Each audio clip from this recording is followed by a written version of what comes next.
আসসালামু আলাইকুম। সবার আগে বাছাই করা 10টি আন্তর্জাতিক খবর জানিয়ে দেব। প্রথমেই থাকছে শিরোনাম। তবে তার আগে অনুরোধ থাকবে ভিডিওটিতে একটি লাইক দিবেন।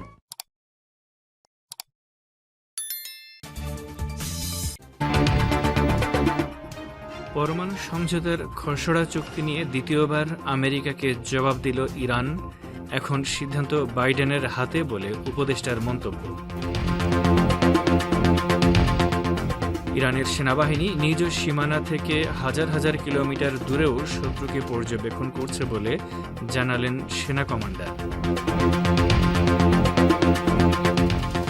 বাংলাদেশের জাতীয় পার্টি কারো লেজুর ভিত্তি করতে নয়, বরং নিজস্ব স্বকীয়তা নিয়ে রাজনীতির মাঠে আছে বলে জিএম কাদেরের মন্তব্য।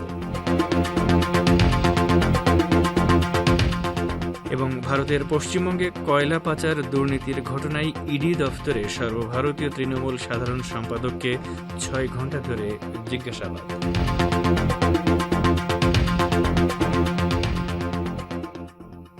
আসসালামু আলাইকুম। বিশ্ব সংবাদের গুরুত্বপূর্ণ অংশগুলো শুনলেন, এবারে বিস্তারিত। পরমাণু সমঝোতা পুনরুজ্জীবনের লক্ষ্যে ইউরোপীয় ইউনিয়ন বা ইইউর প্রস্তাবিত খসড়া চুক্তির ব্যাপারে ইরান দ্বিতীয়বারের মতো তার জবাব দিয়েছে। এর আগে ইইউর প্রস্তাবিত খসড়া একবার ইরান পর্যালোচনা করে দেখার পর আমেরিকা তার জবাব দেয়। ইইউর পক্ষ থেকে সেই জবাব আবার ইরানের সামনে তুলে ধরা হয় এবং বৃহস্পতিবার রাতে তেহরান দ্বিতীয়বারের মতো ওই খসড়ার ব্যাপারে নিজের দৃষ্টিভঙ্গি তুলে ধরল। ইরানের পররাষ্ট্র মন্ত্রণালয়ের মুখপাত্র নাসের কানআনি আজ এই তথ্য জানিয়ে বলেন, আমেরিকার প্রতিক্রিয়া হাতে পাওয়ার পর ইরানের বিশেষজ্ঞ দল সেটি সতর্কতার সঙ্গে পর্যালোচনা করেছে। বিভিন্ন পর্যায়ে পর্যালোচনা শেষে গতরাতে ইরানের জবাব ইইউর কাছে পাঠানো হয়েছে। কানআনি আরও বলেন, ইরানের পক্ষ থেকে যে জবাব পাঠানো হয়েছে তাতে একটি চূড়ান্ত চুক্তি স্বাক্ষরের মানসিকতা নিয়েই ইতিবাচক দৃষ্টিভঙ্গি তুলে ধরা হয়েছে।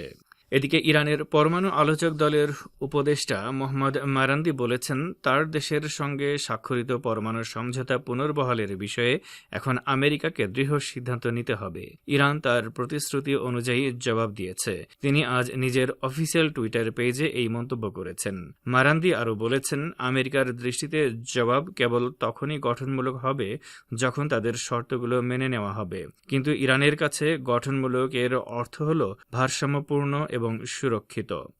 আমেরিকা সঠিক সিদ্ধান্ত নিলে দ্রুত একই সমঝোতায় পৌঁছা সম্ভব বলে মন্তব্য করেন মারান্দি। কোনো কোনো সূত্র বলছে, আমেরিকা ইরানের সর্বশেষ জবাবকে অগঠনমূলক হিসেবে বিবেচনা করছে। এরপরই মোহাম্মদ মারান্দি এ ধরনের প্রতিক্রিয়া দেখালেন। গত 4 থেকে 8 আগস্ট পর্যন্ত ভিয়েনায় যে আলোচনা হয় সেখানে ইইউর পক্ষ থেকে একটি খসড়া চুক্তি তুলে ধরা হয়।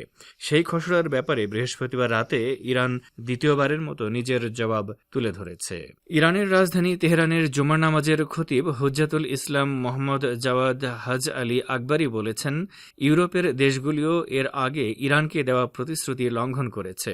আবারও সহযোগিতার সুযোগ হাতছাড়া করলে পরে তাদেরকে পস্তাতে হবে। তিনি আজ তেহরানে জুমার নামাজের খুতবায় একথা বলেন।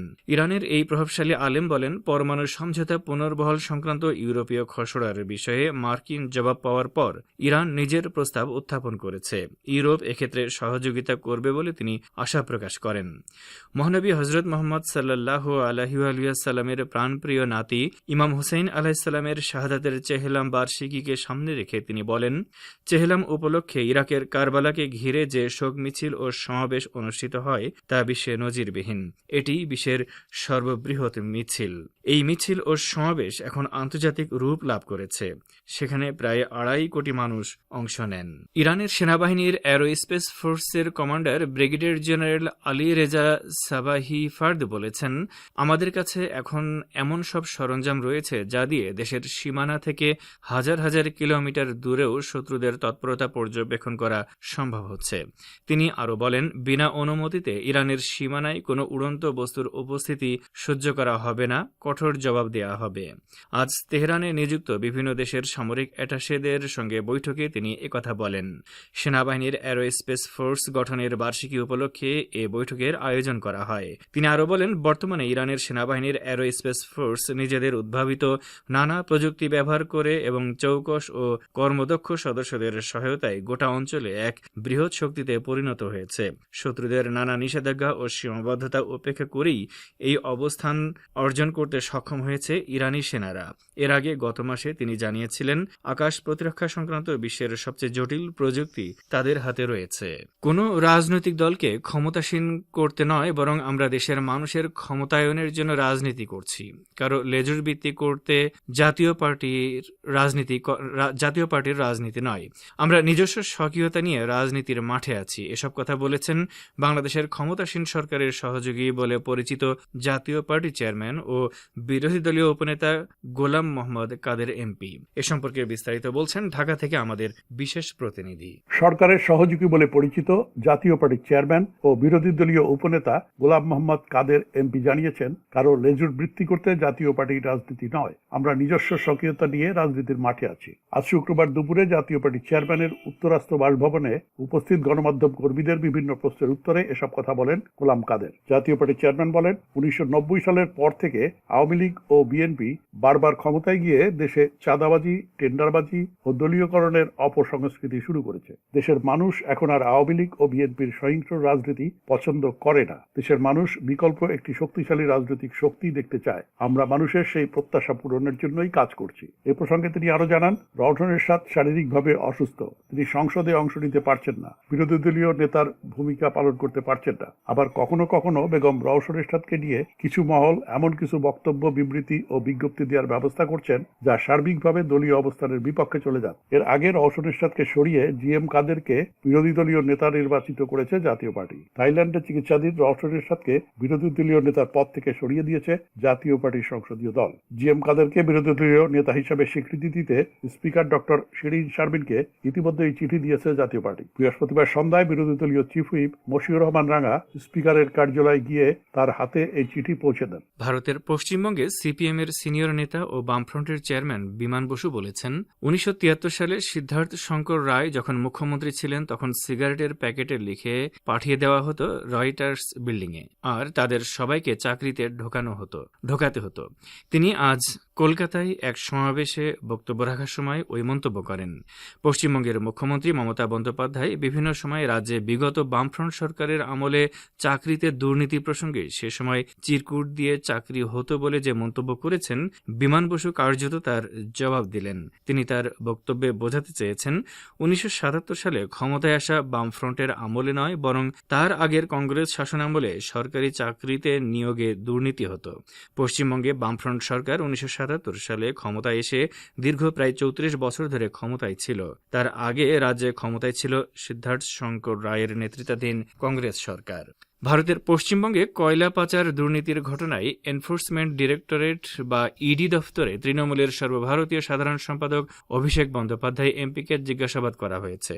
আজ সকালে 11টা থেকে অভিষেককে টানা 6.5 ঘন্টা ধরে জিজ্ঞাসাবাদ করেন তদন্তকারীরা। এ সম্পর্কে বিস্তারিত বলছেন কলকাতা থেকে আমাদের সংবাদদাতা। কয়লা পাচার দুর্নীতি কাণ্ডে এনফোর্সমেন্ট ডিরেক্টরেট বা ইডি দপ্তরে তৃণমূলের সর্বভারতীয় সাধারণ সম্পাদক অভিষেক বন্দ্যোপাধ্যায় এমপিকে জিজ্ঞাসাবাদ করাকে কেন্দ্র করে রাজ্য রাজনৈতিক মহলে প্রতিক্রিয়া সৃষ্টি হয়েছে। আজ শুক্রবার সকাল 11টায় পশ্চিমবঙ্গের সল্টলেকের সিজিও কমপ্লেক্সে ইডি দপ্তরে অভিষেক বন্দ্যোপাধ্যায়কে ডেকে পাঠানো হয়েছিল। নির্ধারিত সময়ের 15 মিনিট আগে তিনি ইডি দপ্তরে পৌঁছান। সূত্রের খবর, সকাল 11টা থেকে অভিষেককে জিজ্ঞাসাবাদ শুরু করেন তদন্তকারীরা। প্রায় 6.5 ঘন্টা ধরে তাকে জিজ্ঞাসাবাদ করা হয়। এ প্রসঙ্গে পশ্চিমবঙ্গে কংগ্রেসের সভাপতি অধীর রঞ্জন চৌধুরী এমপি আজ কটাক্ষ করে বলেন, এদিকে যে মামলায় ইডি অভিষেককে জিজ্ঞাসাবাদ করেছে, আজ শুক্রবার সেই মামলার শুনানি ছিল শীর্ষ আদালতে। সুপ্রিম কোর্টের পক্ষ থেকে জানিয়ে দেওয়া হয়েছে, আগামী সোমবার পর্যন্ত অভিষেকের বিরুদ্ধে কোন রকম পদক্ষেপ গ্রহণ করা যাবে না। এদিকে অভিষেক বন্দ্যোপাধ্যায়ের বিরুদ্ধে ইডির তৎপরতা প্রসঙ্গে তৃণমূলের রাজ্য সম্পাদক ও মুখপাত্র কুণাল ঘোষ বলেন, এখানে অভিষেকের বিরুদ্ধে যাতে কেন্দ্রীয় এজেন্সিকে অপব্যবহার করা যায়, রাজ্য বিজেপি নেতারা বারবার সেজন্য দিল্লিতে ছুটে গেছেন। রাজ্য বিজেপির সভাপতি সুকান্ত মজুমদারকে টার্গেট করে তিনি বলেন, সুকান্ত বা যে সমস্ত ব্যর্থ বিজেপি আছে সেগুলোই নাকি এখন সিবিআই ইডি চালাচ্ছে। এটা সিবিআই ইডির গুরুত্ব, সুনাম ও বিশ্বাসযোগ্যতার পক্ষে চরম ক্ষতিকারক। ইরানের পররাষ্ট্রমন্ত্রী হোসেন আমির আবদুল্লাহিয়ান পাকিস্তানের চলমান ভয়াবহ বন্যায় জানমালের ব্যাপক ক্ষয়ক্ষতিতে দুঃখ ও শোক প্রকাশ করেছেন। তিনি তার পাকিস্তানি সমকক্ষ বিলওয়াল ভুট্টোকে টেলিফোন করে এই শোক প্রকাশ করেন। আবদুল্লাহিয়ান বলেন, পাকিস্তানের বহু মানুষ বন্যার কারণে প্রাণ হারানোয় ইরানের সরকার ও জনগণ পাকিস্তানের সরকার ও জনগণকে শোক ও সমবেদনা জানাচ্ছে। ইরানের একটি ত্রাণ ও উদ্ধারকারী দল পাকিস্তান গেছে জানিয়ে পররাষ্ট্রমন্ত্রী বলেন, বন্যা দুর্গতদের জন্য আরও ত্রাণ পাঠাবে তেহরান। টেলিফোন আলাপে দ্বিপক্ষীয় সম্পর্ক ও সহযোগিতা শক্তিশালী করার উপায় নিয়েও কথা বলেন ইরানের পররাষ্ট্রমন্ত্রী। তিনি বলেন, ইরান ও পাকিস্তানের সীমান্তবর্তী যৌথ বাজারগুলো আবার চালু করতে পারলে দুদেশের মধ্যে বাণিজ্যিক লেনদেন বৃদ্ধি পাওয়ার পাশাপাশি সীমান্তে নিরাপত্তাও জোরদার হবে। ফোন আলাপে পাকিস্তানের বন্যা দুর্গতদের জন্য ত্রাণ পাঠানোর পাশাপাশি তাদেরকে সমবেদনা জানানোর জন্য ইরানের প্রতি কৃতজ্ঞতা জানান বিলওয়াল ভুট্টো।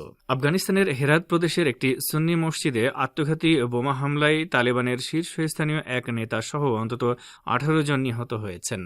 সন্ত্রাসী গোষ্ঠী আইএস বা দায়েশ এই হামলার দায় স্বীকার করেছে। বোমা বিস্ফোরণে তালেবানের যে শীর্ষস্থানীয় নেতা নিহত হয়েছেন তার নাম মুজিব রহমান আনসারি। তালেবানের শীর্ষস্থানীয় নেতা হওয়ার কারণে তার সঙ্গে সবসময় বেশ কয়েকজন দেহরক্ষী থাকতেন। আজকের বিস্ফোরণে তার অন্তত 13 জন দেহরক্ষী প্রাণ হারিয়েছেন। হেরাত পুলিশের মুখপাত্র মাহমুদ রাসুলি জানিয়েছেন, জুমার নামাজ আদায় করতে নিরাপত্তা বাহিনীর সদস্যদের নিয়ে গুজারগা মসজিদে যাচ্ছিলেন মুজিব রহমান আনসারি। এ সময় তার হাতে চুমু দিতে গিয়ে এক ব্যক্তি তার শরীরে থাকা বোমার বিস্ফোরণ ঘটায়। মুজিব আনসারি ওই মসজিদের জুমার নামাজের ইমামতি করতে যাচ্ছিলেন। গত জুনে ধর্মীয় নেতাদের একটি সমাবেশে